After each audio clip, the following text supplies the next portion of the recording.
to your captain. Keep talking for me. Let him know you might be taking on just a little bit of water.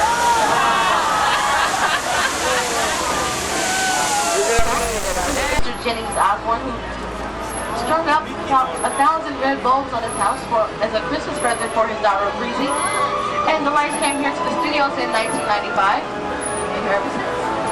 So you guys are going over to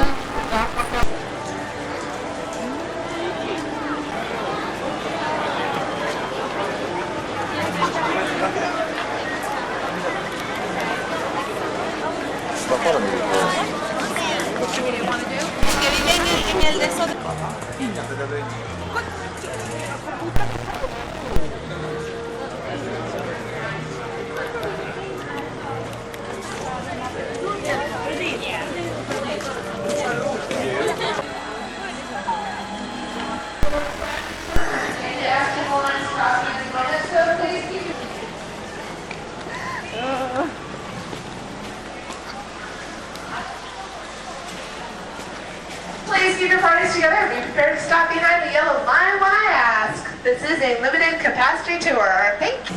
In all available space, that way everybody has a view for the show.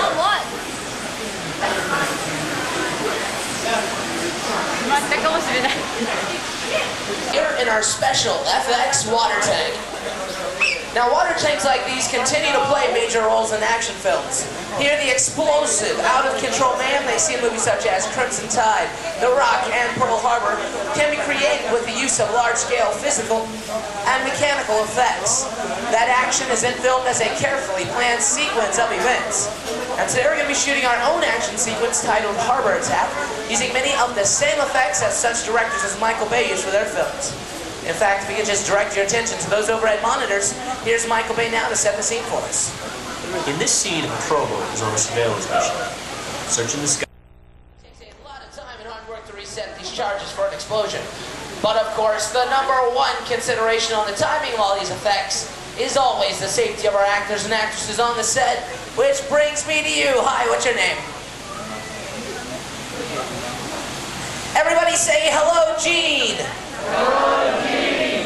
Now, Gene, you have just been cast as the mechanic on our PT boat. Your scene is going to take place way down there in the bottom of our boat. We call it our engine room, which, luckily for you, has been recreated right here behind you. So, Gene, you follow Alex. We'll set you up. Now, we'll be shooting 2 scenes today, but not in the order they appear in the script. Today, most films are shot out of sequence, which means that the actors have to respond to an event that has not yet been filmed. Now, this can be rather challenging on the actors, and it's up to the director to make sure they're motivated enough to continue with the scene. And that is where we come to Gene. Here's a setup for you. That phone next to you, it's going to buzz right before 800 gallons of water dump out of these tanks, fly down the chute, and slam into you like a freight train. Does that give you enough motivation to keep hanging on for me? All right, good. Because actually, ladies and gentlemen, it's more like 1,000 gallons of water. There's a fine line between motivation and fear. Now remember, Gene, you just lost your engines. Can I get a playback, please? And action. All right, now look to your right for me. Check out those engines. All right, good job, Gene. Now go on and pick up that phone and start talking to your captain. Keep talking for me. Let him know you might be taking on just a little bit of water.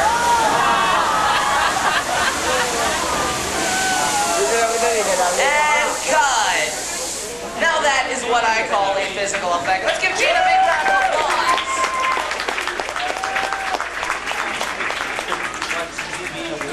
Great job, Gene. In fact, that was so good. Oh, we won't have to do it again, but there is one thing I do want you to do for me. For our next scene, I am going to need you to act dry. Now we're going to take that shot, add it to our next scene.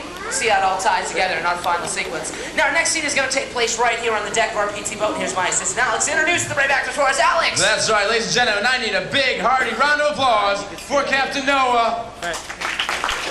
That'll do. All right. And the deck crew of Lance and Jason. Cast is on set. Crew is standing by. Thank you very much, Alex. Can I get a playback, please? Now remember, crew, you're on a surveillance mission, all right? And action. Now I think I hear something approaching the boat. Sounds an awful lot like enemy planes. Captain, pick up those binoculars. Find that plane for me. You got enemy fighters at 10 o'clock. All right, deck crew, you're scared, you're stunned, you're shocked. And you're also in trouble because here you come back for another run. Captain, spin that wheel, get that boat out of there. Oh, I'm afraid it's too late. It looks like you shut out your engines. Captain, pick up that phone for me. Hey, deck crew, for the next scene, I need you to look off the right side of the boat. Look over this barrel. What is that? Looks like an enemy torpedo.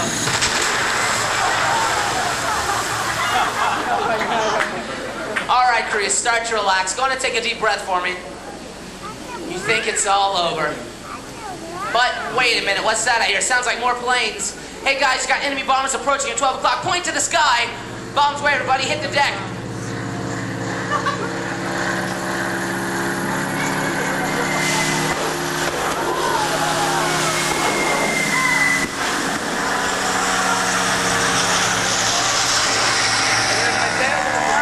All right, congratulations, crew. You have just survived the aerial attack.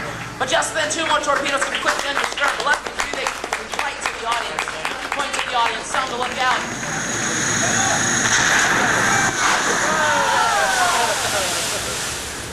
And cut. Let's give our actors a big round of applause.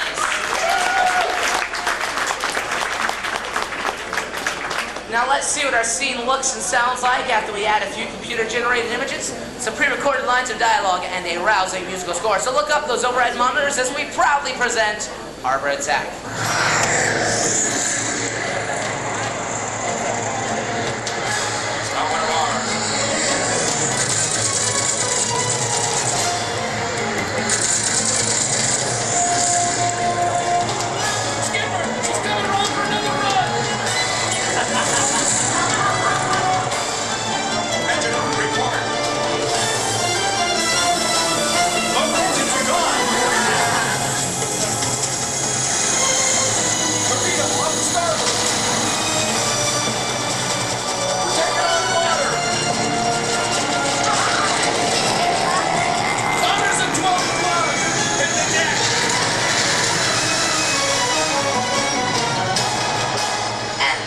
Let's give our actors and actresses one more big round of applause. Now, Alice is going to go get the volunteers dried off. If you're a family member of one of the volunteers, you stay right where you are. We'll be returning your family members to you momentarily. And for everybody else, turn to your left, head down the ramp through the process. What's wrong with my game? I want to play against your dog.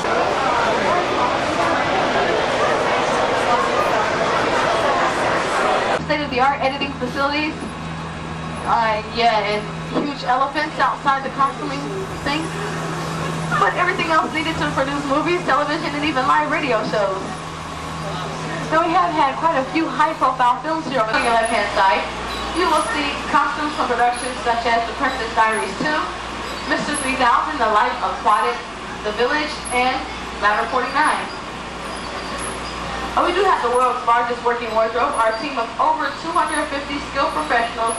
For instance, be sure to keep a tight hold on some of those loose items. You know, hats, sunglasses, cameras, small children, your wife, your husband, whatever. Just be sure to remain seated at all times. This canyon is a model of an actual canyon out in Southern California. It took about 6 months to build this set. That is a long time for one set, but you know, considering how long it took Mother Nature to build the real thing, it's not that bad.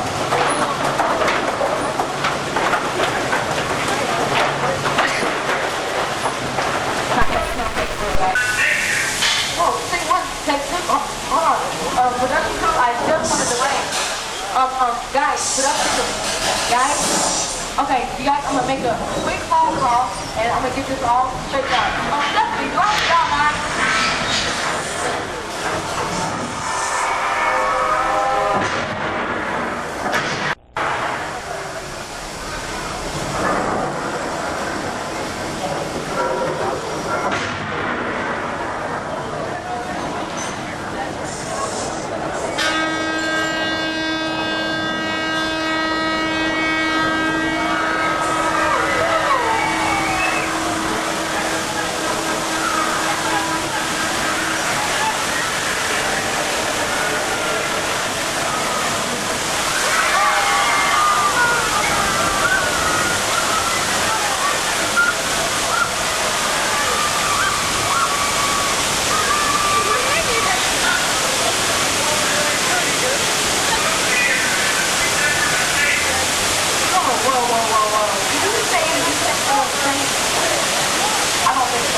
that one was more than enough for me. What is going on? Everybody has to see why we call it sex and change, huh? Oh, what is wrong with it? Well, guys, I'm so glad, but you know, I think we need to get out there and play that again. Stephanie? Maybe not. Now, the yellow pipes that you see running through the set carry the gas for the fire and explosives you saw. The large pipes carry the water for the flood. Now, the flood was created when we opened the gates to 3 large holding tanks just above our canyon, which sent 70,000 gallons of water thundering toward our poor helpless shuttle. Now, to add a little more action to the scene, we blew water into the canyon by using air cannons. Now, these air cannons are so powerful that if we took one to New York City and stuck a basketball in it, we can shoot the basketball well up and over the Empire State Building. The earthquake affects professional aircraft. Now, one of his first assignments was to shuttle Mr. Walt Disney and his Imagineers from California to New York during the final planning stages of the 1964 New York World's Fair. That's where some of our earlier attractions were first introduced that we just passed on our right-hand side. Well, ladies and gentlemen, we are all revving up for our new extreme stunt show, Lights, Motors, Action, which is set to premiere in the springtime of 2005. Now, this high-octane production was inspired by one of the most popular attractions at our Walt Disney Studios park in Paris, France. Now, we plan to take you all behind the scenes to show you how we create vehicle action stunts for the movies. Now, you guys will feel like you're right there on the set. But you know what? You guys will be on the set as our film crew shoot a series of highly orchestrated stunts by using custom-designed vehicles. Starring Glenn Close, and we have Max, the pot-like spacecraft from Flight of the Navigator, starring a young Sarah Jessica Parker. And for all you Star Wars fans, we have the Sand Skip from Return of the Jedi and the Snow Speeder from The Empire Strikes Back. Now, on the ends here, we have our orange trolley car and our mechanical monster, better known as Judge Doom's infamous Toontown Dipmobile. These 2 props were in the Oscar award-winning film Who Framed Roger Rabbit, starring Bob Hoskins and Christopher York City. Yay! A trip like that only takes a few seconds here in our backlot area. But as we make this turnaround, you guys are going to see what appears to be the New York skyline right through Orlando. And we do this by using an old movie trick called forced perspective. These skyscrapers are actually just painted flats, carefully positioned at the end of our street. The real Empire State Building stands over 100 stories tall. Ours stands over a whopping 4. Now, if you're looking at the angels and the lights, the millions of lights out here on our New York street, well, ladies and gentlemen, this is also the home of our Osborne Family Spectacle of Lights. The entire Spectacle of Lights began in Little Rock, Arkansas, with Mr. Jennings Osborne, who strung up about 1,000 red bulbs on his house as a Christmas present for his daughter, Breezy. And the lights came here to the studios in 1995, and here ever since. So you guys can go on over to the Osborne Family Spectacle of Lights right after you get off the shuttle tour. But folks, we are unfortunately coming to the end of our tour. Well, you will find our must-see exhibit, a must-see exhibit. It's called Villains, Movie Characters You Love to Hate. This is in our American Film Institute. And ladies and gentlemen, this is a must-see because, well, it's your only entrance back into the park. So take as much time as you want to look through there. That is Margaret out there on the dock.